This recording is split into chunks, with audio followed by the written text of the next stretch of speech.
시청자 여러분 안녕하십니까? SK 브로드밴드 주간종합 뉴스입니다.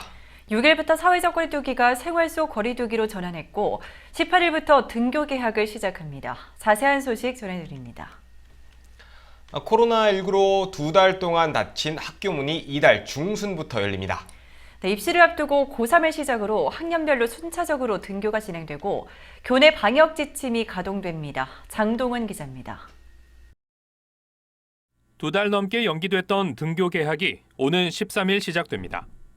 사회적 거리두기 방침을 정부가 6일부터 생활 속 거리두기로 완화한다고 밝힘에 따라 교육부는 학년에 따라 순차적 등교를 시작하기로 결정했습니다.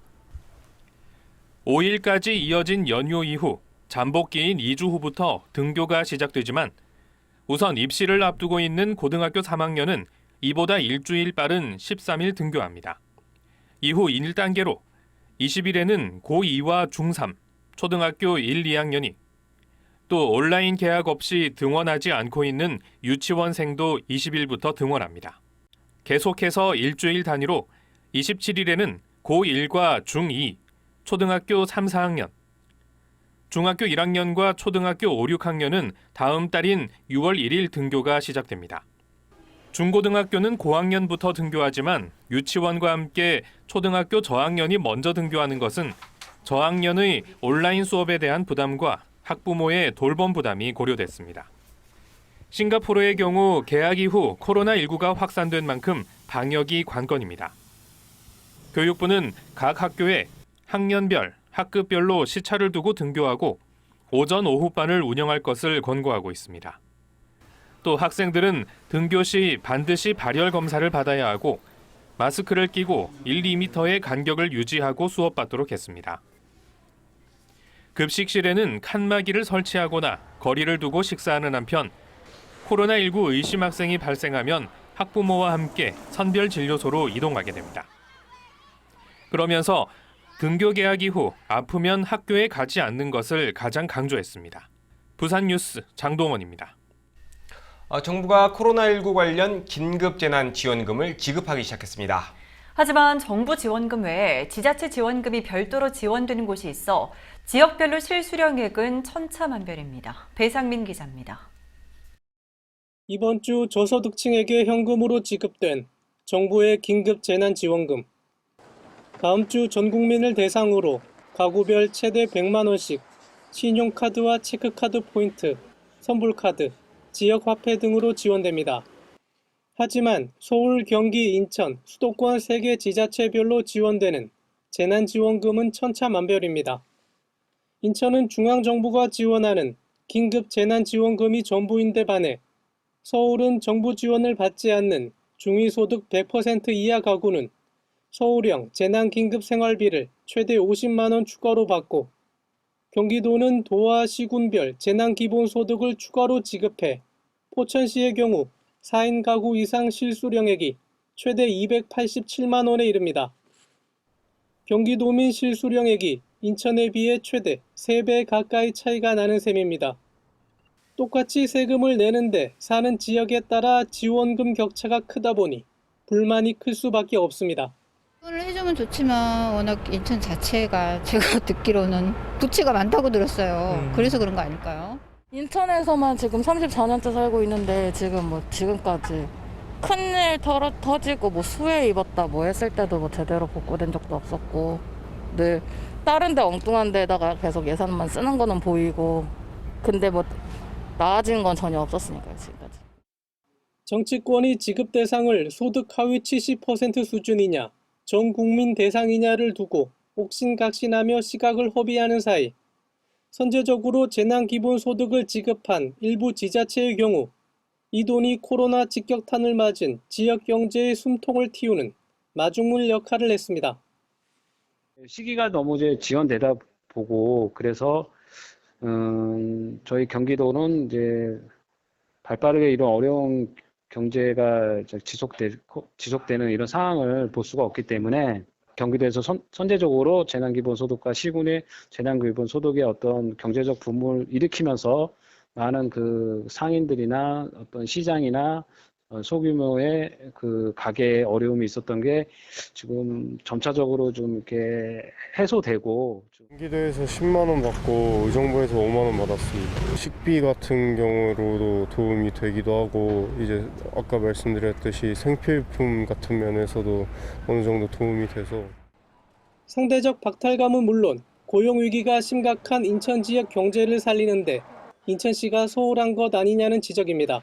모든 국민이 겪고 있는 재난이기 때문에 지역 간에 차별이 있으면 안 됩니다. 그래서 상대적 박탈감을 해소해야 된다고 생각을 하고 경제위기 상황에서 특히나 인천은 공항과 항만이 있어서 고용 위기 지역으로 지정해달라는 요구가 있는데 적기에 재난에 대한 소득을 지원하지 못한 것은 경제정책의 실정이 아닌가. 인천뉴스 배상민입니다.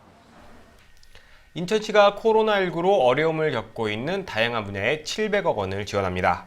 시는 우선 1차 추경 예산 267억 원을 편성해 농산물을 지원하고 인천이음 캐시백 혜택을 연장합니다. 이달 중에는 433억 원을 들여 피해가 큰 소상공인을 위해 추가 지원책을 추진합니다. 또 다음 달에는 2차 추경을 편성해 시민 일자리와 생계보 대책도 마련할 예정입니다. 인천시가 코로나19 대응 전담 조직을 신설해 운영합니다. 대응 추진단은 23명 규모로 총괄관리팀, 방역의료팀, 생활방역팀으로 구성됩니다. 코로나19 감염 차단을 위해 대응 전담 조직을 신설한 건 전국에서 인천이 처음으로 11일부터 본격적으로 운영됩니다.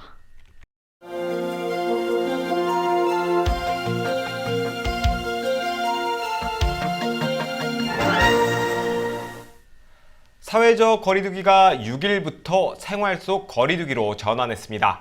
한 달 반 동안 유지했던 사회적 거리두기를 한 단계 낮춘 겁니다.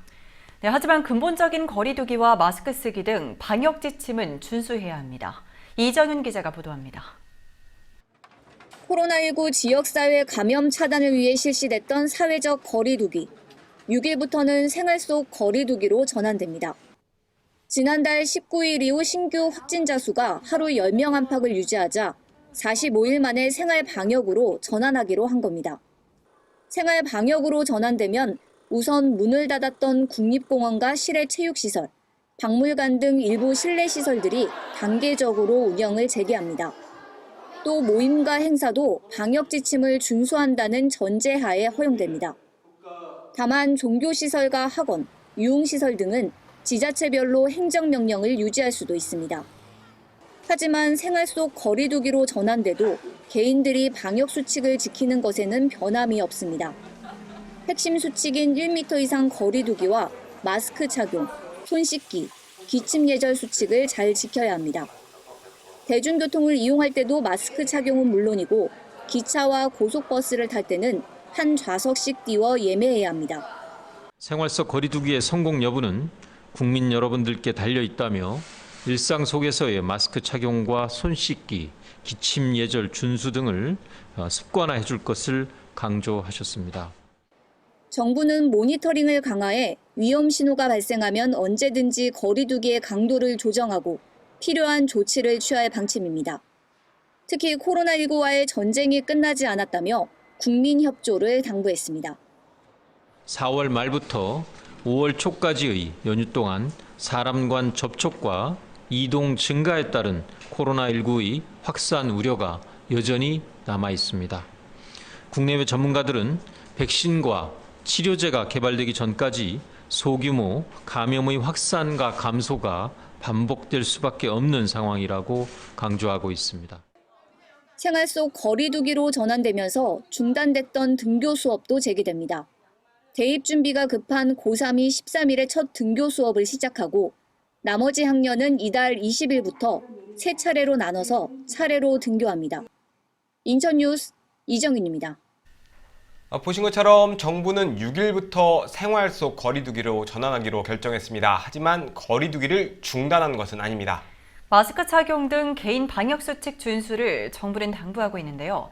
현장을 둘러보니 벌써부터 마스크를 쓰지 않는 시민들이 많았습니다. 그 실태를 이정윤 기자가 취재했습니다.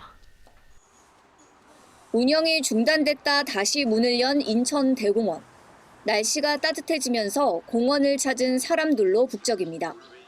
하지만 마스크를 쓰지 않는 사람들이 쉽게 눈에 띕니다. 사회적 거리 두기가 끝나지 않았는데도 마스크를 착용하지 않은 겁니다. 날씨가 더운 탓인지 마스크를 벗어던지고 산책을 즐기는가 하면 마스크를 쓰지 않은 채 다닥다닥 붙어 앉거나 마주 앉아 대화를 나누기도 합니다. 특히 감염에 취약한 어르신들도 마스크를 쓰지 않았습니다. 괜찮은 것 같더라고. 답답하신 것도 있어요. 네. 내가 마스크 같은 아이인데 공기적인 산소 공기 마시려고. 생활 속 거리 두기로 전환되기 전부터 마스크 착용을 하지 않는 사람들이 늘자 시민들도 걱정스런 마음입니다. 나는 원래 황사가 아무리 와도 마스크를 안 쓰는 사람이 원래. 근데 이번 코로나는 써야 된다고 생각을 하고 쓰는 거예요. 서로의 건강인데 서로가 서로를 지켜줘야 되는 게 지금 우리 국민이 가져야 할 예절인데 그런 거예요. 인천의 한 지하도 상가. 손님 대부분 마스크를 쓴 채 쇼핑을 즐기지만 일부는 마스크를 착용하지 않았습니다. 밀폐된 공간이라 더더욱 마스크 착용이 중요하지만 벌써 개인 방역에 느슨해진 겁니다. 특히 하루에도 수많은 손님들을 상대하는 상인조차 마스크를 쓰지 않은 경우도 있습니다. 갑갑해서, 화장이 지워져서, 이유는 다양합니다. 습기가 계속 차가지고 그런 것도 있고 화장 같은 거 하면 이제 망가지고 그래서 땀 차잖아요. 코로나19 예방을 위해 무엇보다 중요한 개인 방역 수칙. 하지만 마스크를 착용하지 않는 등 사회적 거리 두기가 느슨해지면서 재확산에 대한 우려의 목소리가 나오고 있습니다. 인천뉴스 이정윤입니다. 문제는 이뿐만이 아닙니다. 지도 점검을 하고 모범을 보여야 할 공직사회도 상황은 마찬가지입니다. 일반 공무원은 물론 재난안전대책본부 공직자들조차 마스크를 벗고 있습니다. 이어서 이형구 기자가 보도합니다. 인천시청 로비. 335 모여 대화를 하는데 마스크를 쓴 사람은 보이지 않습니다. 전화를 하는 사람도 차를 마시는 사람도 얼굴에 마스크는 없습니다. 선생님뿐만 아니라 다 안 쓰고 계시길래? 다른 분들이요? 네. 근데 제가 이거 간지러워가지고. 사무실도 상황은 마찬가지. 일반 사무실은 물론 코로나19 비상대책 상황실 근무자도 마스크를 안 쓰고 업무를 봅니다. 심지어 코로나19 재난안전대책본부 사무실조차 마스크를 안 쓴 사람이 더 많습니다. 다 마스크를 안 쓰고 계시는데 힘드셔서 그런가요? 안경에 자꾸 습기가 차가지고요. 그러니까 썼다 뺐다 하고 있어요. 일선 기초단체도 상황은 다르지 않습니다. 엘리베이터를 타거나 외출을 할 때를 제외하곤 건물 내에선 마스크를 벗는 경우가 다반사입니다. 취재가 시작되자 인천시는 시 산하기관까지 공문을 보내 문제를 개선하겠다고 밝혔습니다. 전체적으로 저기 행정부도 이야기를 하게 돼요. 행정부에 의해서 저희 시뿐만 아니라 사업소 전체적으로 한번 특기로. 시청 로비엔 코로나19 최전선에 싸우는 그들이 진정한 영웅입니다란 문구가 새겨 있습니다. 휴일도 반납하며 코로나19와 전쟁을 치르는 공직자에게도 시민들은 감사의 박수를 보냅니다. 다만 모두의 노력으로 생활 방역에 진입하는 지금 자칫 더 큰 위협을 불러올 수 있는 만큼 긴장의 고삐를 조여야 할 때입니다. 인천뉴스 이영구입니다. 등교 개학을 앞둔 일선 학교도 개선해야 할 점이 많습니다. 일부 학교는 화장실에 비누와 티슈 등이 없어 5대 방역 수칙을 준수하는 것 자체가 어렵습니다. 이형구 기자입니다. 코로나19 확진 환자가 2명으로 줄어든 5월 6일. 정부는 사회적 거리두기를 생활 속 거리두기로 완화해 시행에 들어갔습니다. 하지만 손 씻기와 주기적 소독을 포함한 5대 수칙을 지켜야 하고 마스크 착용을 비롯한 4대 보조 수칙을 준수해달라고 정부는 주문합니다. 일상 속에서의 마스크 착용과 손 씻기, 기침 예절 준수 등을 습관화해 줄 것을 5월 13일부터 단계적 등교 개학까지 앞둔 지금 학교 내 상황은 어떨까? 인천시 교육청이 김진규 시의원에게 제출한 각급 학교 화장실 내 물품 비치 현황입니다.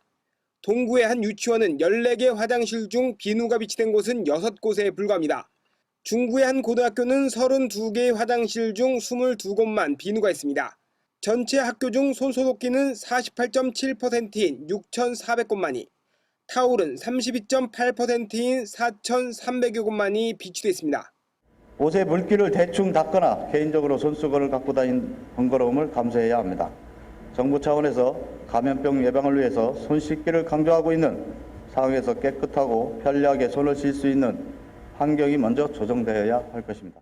5대 핵심 수칙 중 하나인 손 씻기는 오염된 손을 거쳐 바이러스가 몸에 들어오는 것을 막기 위한 조치라고 방역 당국은 설명합니다.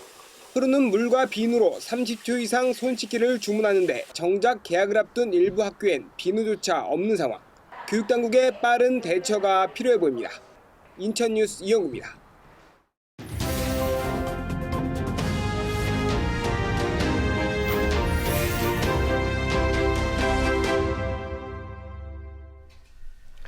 한 주간 인천시 소식을 알아보는 위클리 인천 시간입니다. 오늘도 김은경 인천시 대변인 자리했습니다. 안녕하세요. 네네, 안녕하세요.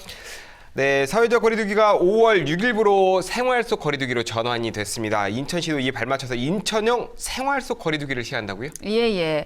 지난 3월 22일부터 시행된 사회적 거리두기를 종료하고 인천시는 인천형 생활 속 거리두기 세부 지침을 마련해서 5월 6일부터 시행에 들어갔습니다. 최근 2주간 지역 감염이 해외 유입보다 많지 않은 상황이고 전체 확진 환자 수도 점차 안정세를 보이고 있어서 시설 분야별로 생활방역 계획과 또 연동해서 단계적으로 운영을 할 방침인데요. 다만 코로나19 상황이 혹시 악화되면 언제든지 다시 강화된 사회적 거리두기로 돌아갈 수 있다는 점은 유념하셔서 모든 시민분들이 생활 속 거리두기 방역 지침을 철저하게 지켜주셔야 합니다. 네, 상황이 다시 나빠지면 사회적 거리두기로 전환될 수 있다는 점을 강조하셨는데 그럼 이번에 시행하는 생활 속 거리두기와는 어떤 차이가 있을까요? 설명해 주실까요?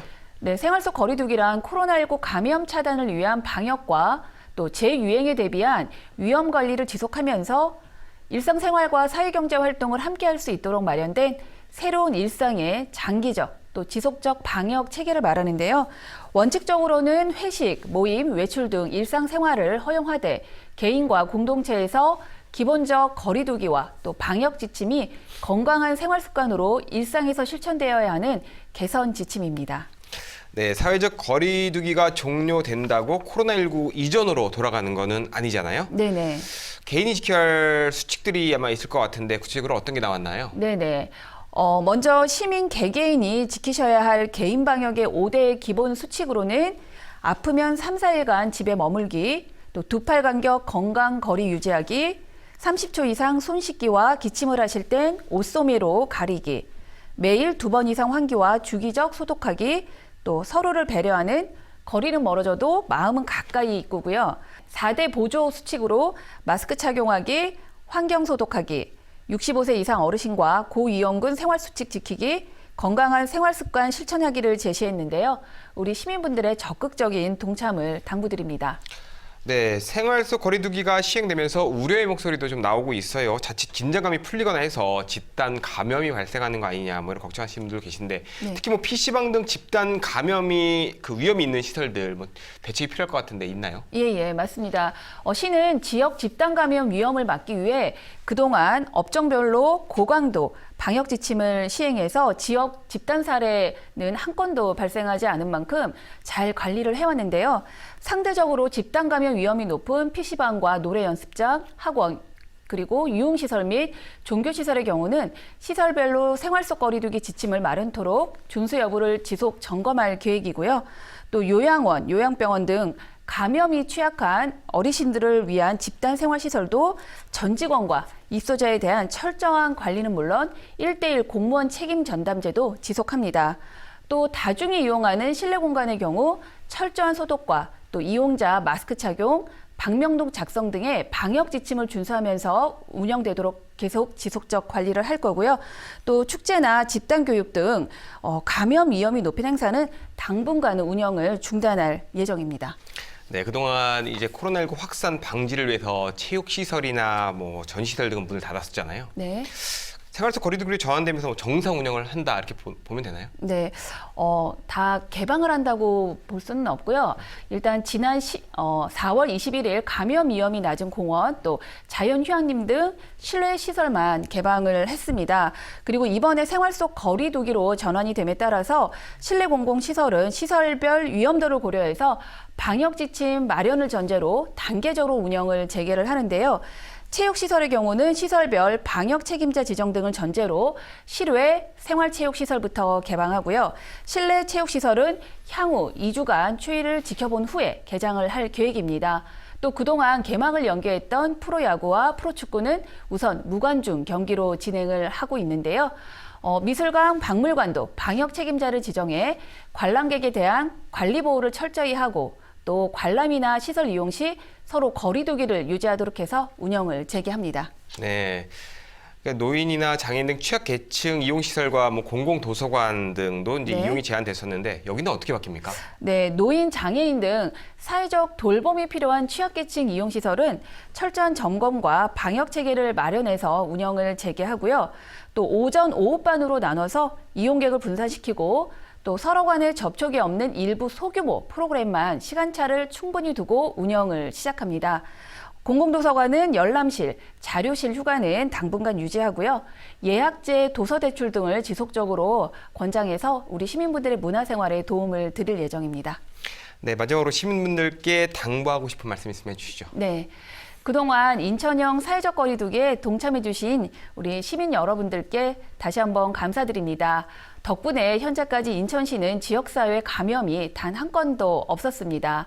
하지만 아직 코로나19의 감염 위험이 완전히 사라진 것은 아닙니다. 이제 시행되는 생활 속 방역도 잘 지켜주시기를 당부드립니다. 네, 오늘 말씀 여기까지 듣겠습니다. 감사합니다. 네, 감사합니다.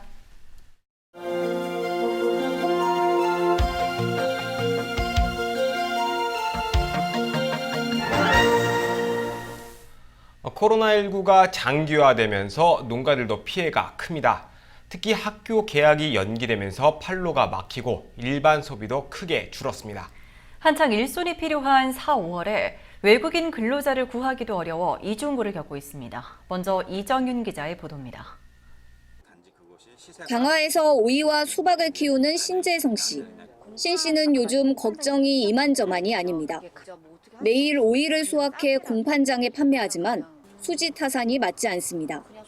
코로나19로 학교 개학이 연기되면서 급식에 재료 공급을 할 수 없는 데다 일반 소비도 크게 줄었기 때문입니다. 오이 한 박스 값이 2만 원에서 만 원대로 떨어졌지만 울며 겨자 먹기로 공판장에 넘기는 것 말고는 판로가 없습니다. 코로나19로 인해서 이제 중도매인들이 학교 급식을 하던 사람들이 못하거나 아니면 또 가정집에서 소비가 또 줄거나 그런 상황이기 때문에 전반적으로 소비가 줄면은 생산은 그대로인데 전반적으로 이제 어려운 상황이 되는 거죠. 출하를 앞두고 있는 수박 농사도 걱정입니다. 한창 일손이 필요한데 인력난에 허덕이고 있기 때문입니다.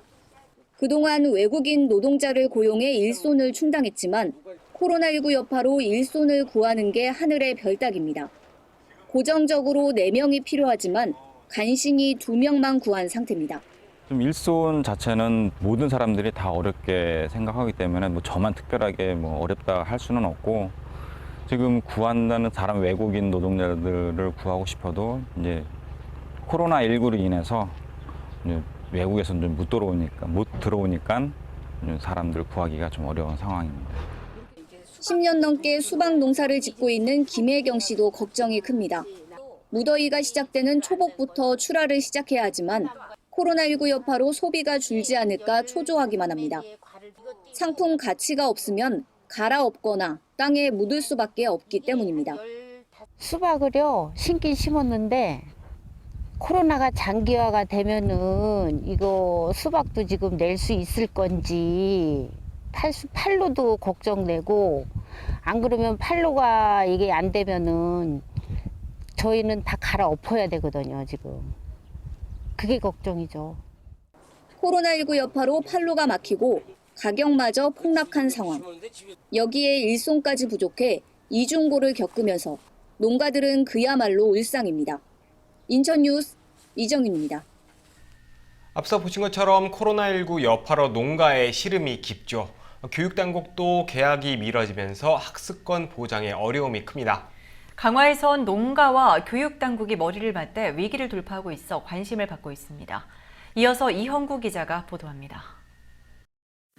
나무에 양면 테이프를 붙이고 그 위에 실을 덧댑니다. 다시 머리끈을 두르고 잘 묶어줍니다. 눈, 코, 입을 그린 뒤 솔방울까지 달자 칠판과 문패 등으로 활용할 수 있는 인형이 탄생합니다. 주머니에 소원을 담은 수수를 하나 둘 채워 넣습니다. 나무에 글자를 새겨 붙이자 그윽한 향을 풍기는 방향제 겸용 복주머니가 탄생합니다. 강화에서 생산된 농산물과 재활용품 등을 활용한 체험용 키트입니다. 이렇게 만든 교육용 자재 200세트가 강화 지역 장애인 학생들에게 공급됐습니다. 코로나19로 농산물 판매에 어려움을 겪는 농민들에겐 소득이 생기고 온라인 계약에도 학습권 제약을 받는 장애를 가진 학생들에게 체험 교육회장을 열었습니다. 이런 상황에서는 체험이나 방문객이 전혀 없으니까 체험으로 인한 어떤 소득이나 농산물 판매 이런 발생이 안 되잖아요. 그래서 이렇게 만약에 저희가 키트를 만들어서 만약에 이렇게 판매가 가능하거나 이렇게 되면 소득에 많이 도움이 되죠. 이 체험은 강화교육청과 농민단체가 뜻을 모아 성사됐습니다. 지난해 돼지열병 때 찾아가는 체험을 계획했는데 코로나19로 체험길이 막혔습니다. 그러자 이번엔 한 발 더 나아가 직접 학생 가정까지 교육 자재를 만들어 제공하기로 했습니다. 코로나19 사태 때문에 온라인 수업을 하고 있잖아요. 이런 사태를 겪으면서 아이들의 그 체험학습이 더 중요한 그런 시점인데 마을 체험처를 활용해서 그 아이들이 마을에서 함께 농작물을 키우고 또 수확하고 그 삶의 힘을 마을에서 키워나가는 그러한 교육이 필요하다고 생각을 하게 됐죠. 코로나19가 몰고 온 위기.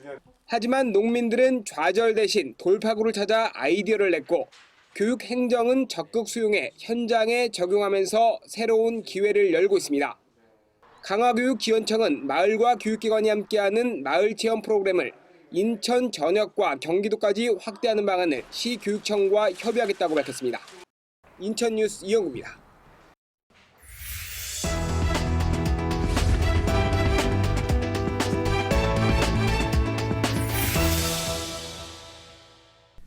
토크앤뉴스 시간입니다. 4.15 총선에서 국민의 선택을 받은 당선인을 만나보는 시간. 오늘은 배진교 정의당 비례대표 당선인을 자리에 모셨습니다. 어서 오세요. 반갑습니다. 네, 먼저 축하드립니다. 21대 국회에서 이제 일을 하시게 되셨는데 당선 소감부터 들어보도록 하겠습니다.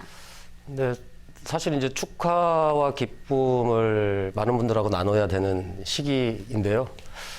총선 결과로 놓고 보면 정의당이 만족할 만한 성적을 지금 못 낸 상황이기 때문에 당선의 축하를 받을 만한 상황은 아닌 것 같습니다.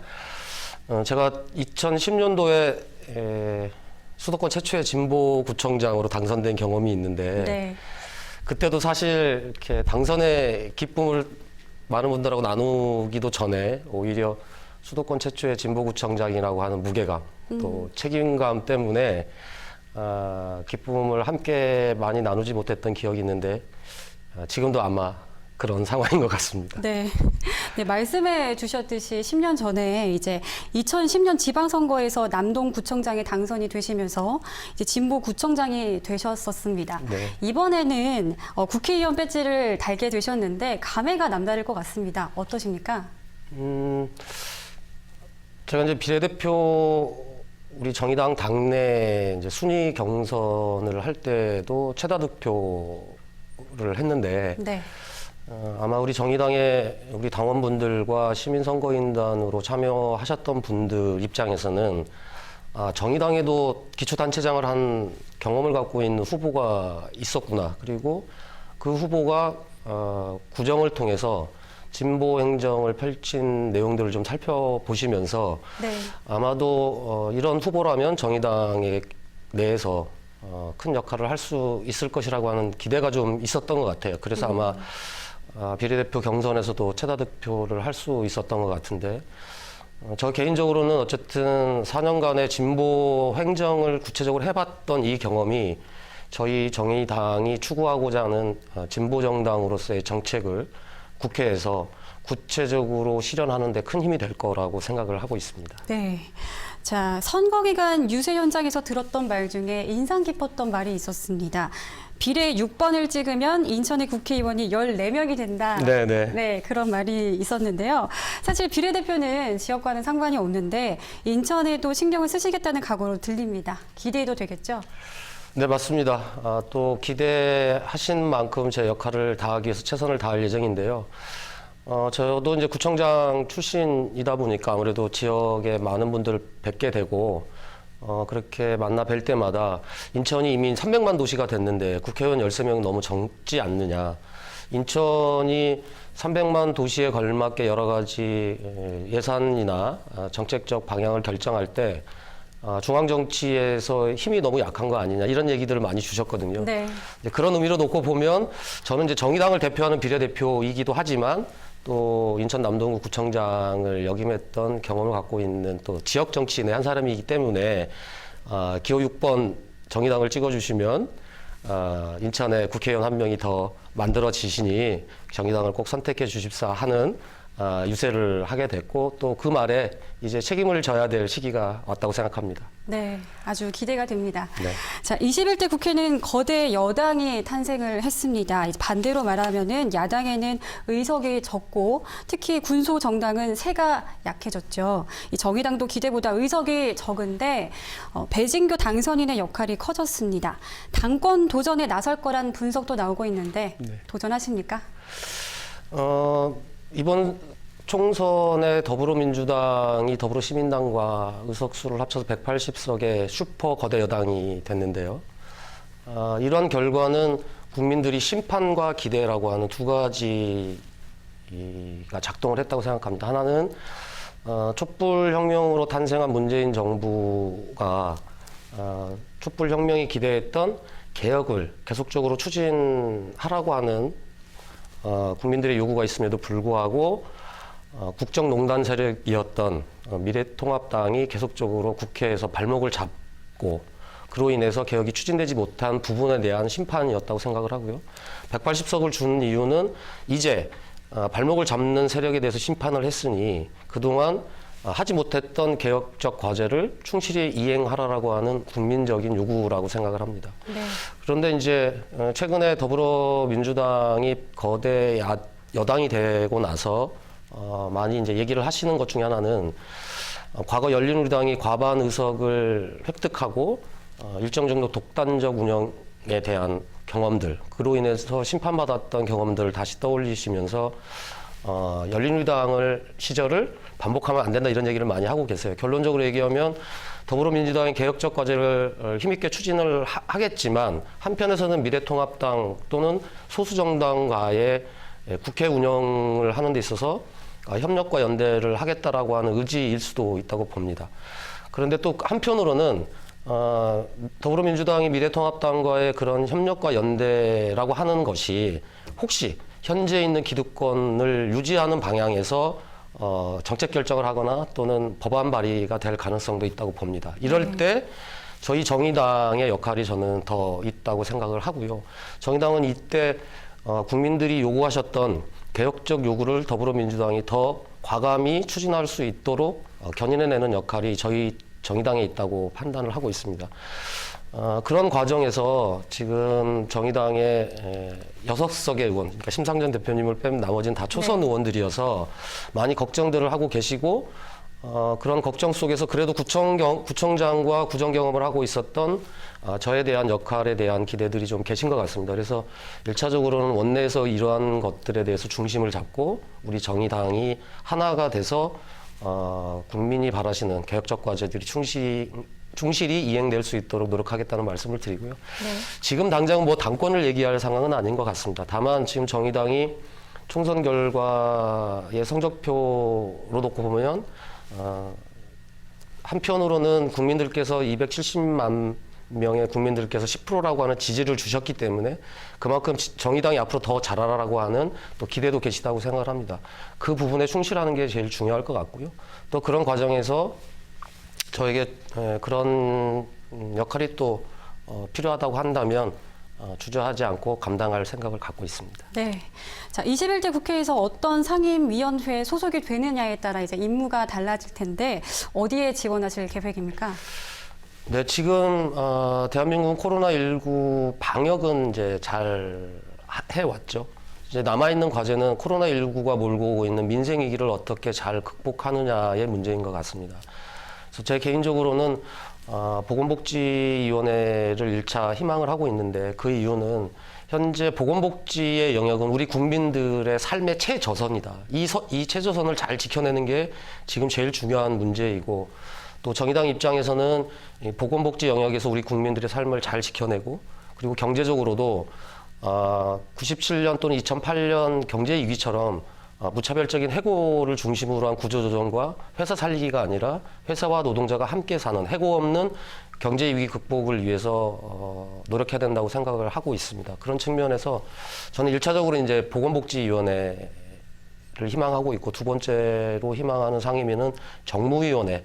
지금 대한민국 국민들께서 가장 시급히 해결해야 될 과제 중에 하나로 불공정을 또 얘기하고 계시기 때문에 네. 불공정 문제를 다룰 수 있는 정무위원회를 두 번째로 희망하고 있습니다. 네. 자, 마지막으로 인천 시민에게 전하고 싶은 말씀이 있다면 전해주시죠. 네, 우선 지난 4.15 총선에 정의당을 정말 많이 응원해 주신 인천 시민 여러분들께 진심으로 감사드립니다. 여러분들이 응원해 주신 만큼 이제 정의당이 더욱더 선명한 진보정당으로 거듭 발전할 수 있도록 노력하는 것뿐만 아니라 또 인천 지역의 정치인으로서 인천 지역 발전을 위해서 인천 시민 여러분들과 최선을 다해 노력하도록 하겠습니다. 네, 기대하도록 하겠습니다. 오늘의 말씀은 여기까지 듣도록 하겠습니다. 감사합니다. 네, 고맙습니다.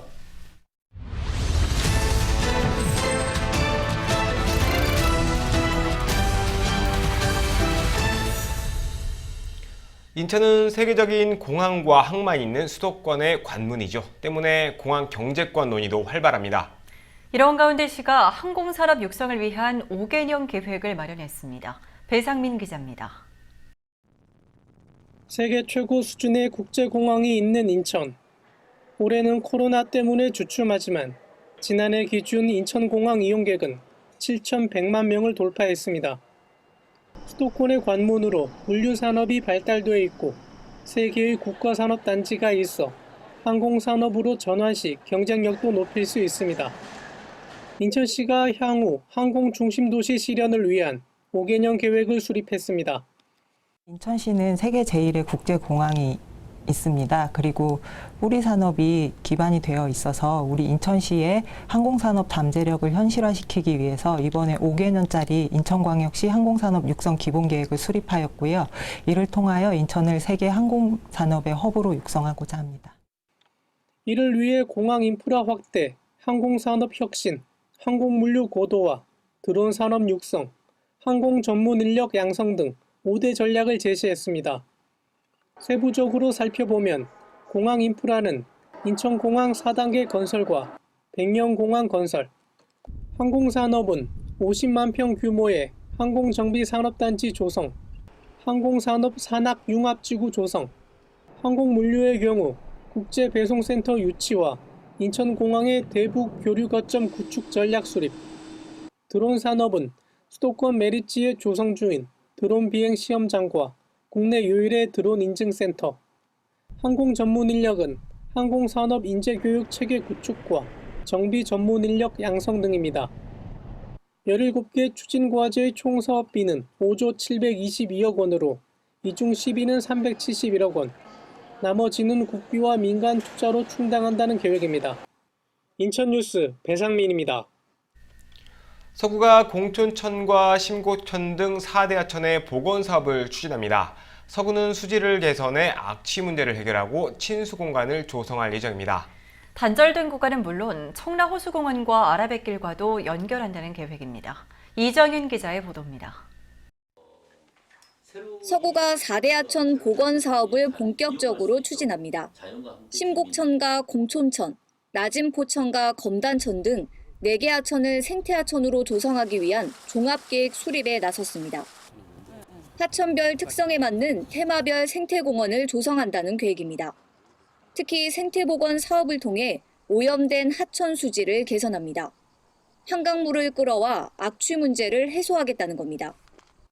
이미 그 청라 호수공원에 가져오는 한강물에 배관이 있는데 그 배관을 연결을 해서 공천천 상류 지역에 빠르면 8월 달에 3,000톤 이상, 신곡천에 또한 3,000톤 이상을 해서 수질 개선과 함께 친수 공간도 조성합니다. 테마별로 수목을 식재하고 휴식 공간을 마련해 인천을 대표하는 여가 공간으로 조성한다는 계획입니다. 청라 호수공원과 아라뱃길, 자전거 도로와의 연계성도 높입니다. 공천천하고 신곡천 사이에 호수공원이 있지 않습니까? 이 부분을 이을 뿐만이 아니라 가까운 아라뱃길하고 이 공천천하고 또 금년에 자전거로 쾌적하게 이 하천으로 공원으로 오게끔 해서 4대 하천 생태복원 종합계획 수립에 나선 서구. 서구는 오는 9월까지 용역을 마치고 2022년까지 단계별로 사업을 추진한다는 계획입니다. 인천뉴스 이정윤입니다. 지난 2015년 문을 닫은 남동타워가 5년 만에 다시 문을 엽니다. 과거 레스토랑과 전망대로 사용했던 이곳이 청년 일자리 공간으로 재탄생합니다. 현재 마무리 공사가 한창인데 이르면 다음 달 개장할 예정입니다. 이형구 기자가 다녀왔습니다. 2009년 준공한 122m 높이의 남동타워. 음원을 제작할 녹음 부스와 레코딩과 편집 등을 할 수 있는 스튜디오가 들어섰습니다. 각종 영상과 사진을 촬영할 스튜디오도 조성됐고 유튜버 등이 활용할 1인 창작실도 마련됐습니다. 레스토랑으로 활용하다 2015년 문을 닫은 이곳이 5년 만에 청년 미디어 타워로 재탄생한 겁니다. 한층 더 올라가 봤습니다. 이곳은 컬처 스페이스 이벤트 홀입니다. 보시는 것처럼 46인치 모니터 12대가 설치되어 있습니다. 아래층에서 만든 제작물을 상영하거나 남동구 청년예술인 폴라이 잡콘 등이 공연할 장소로 활용할 수 있습니다. 시민들이 쉬고 즐길 수 있는 카페와 VR 체험관 등도 마련했습니다. 남동구는 청년 일자리 창출과 더불어 100m 높이에서 즐기는 전국 유일의 문화공간이 될 걸로 기대하고 있습니다. 안 쓰는 건축물을 활용해 우리 남동구 청년 정책의 핵심적인 장소를 만들어 보고자 했습니다. 이곳 남동타워는 앞으로 청년 일자리 창출과 문화체험, 더 나아가 구민 힐링의 공간인 남동구 랜드마크로 새롭게 태어납니다. 남동구 청년 미디어 타워는 이르면 6월 개장합니다. 코로나19로 인한 장비 수급 문제와 사회적 거리두기 등의 걸림돌이 해소되면 시민에게 공개할 계획입니다. 인천뉴스 이영구입니다. 이상으로 SK 브로드밴드 주간 종합 뉴스를 마칩니다. 시청해주신 여러분 고맙습니다.